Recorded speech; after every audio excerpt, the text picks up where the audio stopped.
Shalom. Renungan kita pada pagi hari ini dengan tema pemulihan yang diberikan Tuhan, yang tertulis di dalam Yehezkiel 36 ayat yang ke-26.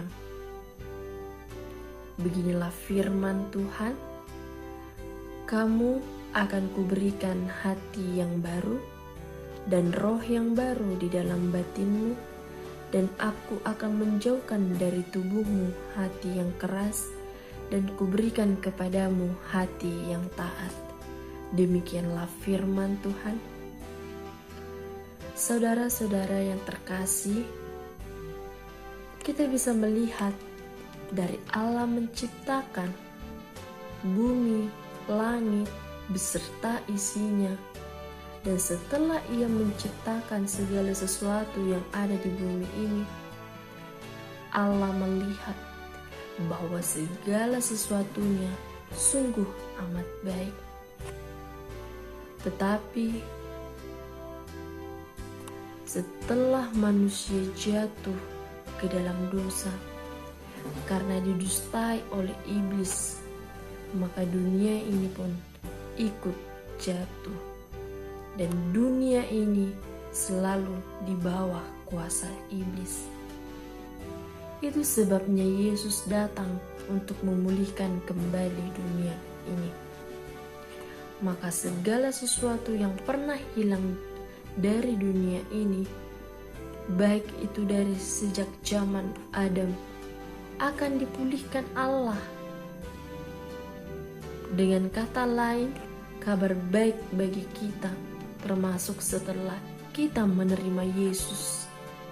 Sampai sebelum Yesus datang menjemput kita, segala sesuatu milik kita yang pernah hilang akan dipulihkan kembali olehnya. Dapat kita perhatikan baik-baik, sebab tidak semua orang di dunia ini akan menerima pemulihan.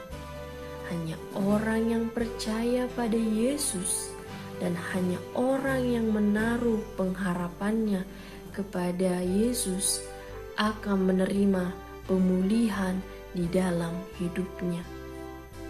Jadi janji ini hanya untuk orang yang percaya. Janji ini hanya untuk orang yang menaruh pengharapannya kepada Yesus. Karena pada umumnya kita sebagai manusia selalu diperhadapkan dengan berbagai pergumulan hidup, baik skala kecil maupun besar, pasti kita sudah mengalaminya. Karena manusia bagaikan berjalan dalam lorong yang gelap, yang belum tahu sampai di mana ada titik terang yang membawa mereka keluar dari lorong gelap itu. Namun tanpa kita sadari, dalam kehidupan kita sebagai umat Tuhan, terkadang kita melakukan hal yang kurang berkenan di hadapan Tuhan, sehingga kita pun diizinkan untuk menghadapi berbagai persoalan hidup, bagaikan berjalan di lorong yang gelap. Begitulah yang dialami manusia pada zaman sekarang ini. Maka itu kita harus bersyukur kepada Tuhan, sebab karena kasih-Nya yang amat besar kepada kita, makanya Ia memberikan kesempatan kepada kita untuk kembali kepadanya. Kita ditahirkan, disucikan oleh darah-Nya yang tercurah di bukit Golgota, serta mati dan dikuburkan, dan turun ke dalam kerajaan maut, sebab pada hari yang ketiga bangkit dari antara orang mati, naik ke surga, dan Roh Kudus turun atas kita untuk memulihkan kita, memberikan hati dan roh yang baru di dalam batin kita masing-masing. Dia menjatuhkan hati yang keras dan memberi kita hati yang taat, supaya kita hidup menurut ketetapan dan peraturannya yang setia, seperti yang diajarkannya kepada orang-orang yang percaya kepadanya.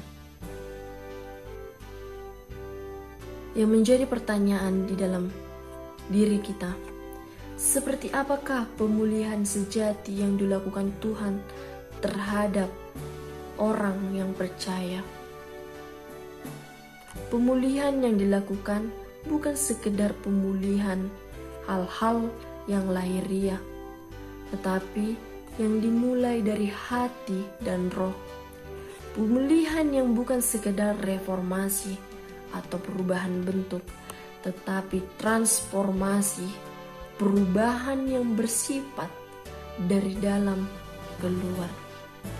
Sebab ada dua macam pemulihan yang perlu kita ketahui di dalam kehidupan kita, yaitu yang pertama, pemulihan secara jasmani, seperti ekonomi, sosial, politik, dan budaya, dan segala aspek kehidupan jasmani umatnya. Pemulihan secara rohani seperti hati dan roh, supaya kamu hidup menurut ketetapan dan peraturan Tuhan yang setia.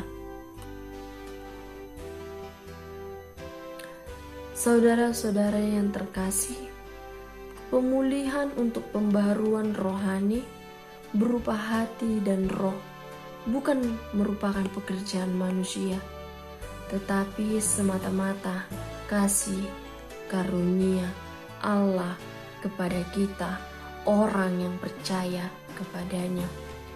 Oleh karena itu, kita patut bersyukur kepada Yesus, sebab darahnya yang tercurah dan mengalir, ia membersihkan hati kita yang kotor karena dosa, dan mengubah hati kita menjadi lembut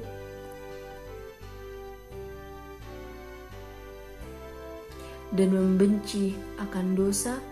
Pengudusan dari Tuhan Yesus hanya berlaku satu kali untuk kita selama-lamanya. Kini kita adalah umat yang dimampukan untuk menjalani hidup kudus, taat firman, dan melakukan berbagai perbuatan yang bijak, yang dapat memuliakan Tuhan dan menjadi berkat bagi sesama, supaya Tuhan memberikan kepadamu hati yang taat, bukan hati yang keras, seperti yang dijanjikan Tuhan di dalam Yehezkiel 36 ayat yang ke-26. Demikianlah firman Tuhan pada pagi hari ini. Amin. Shalom buat kita.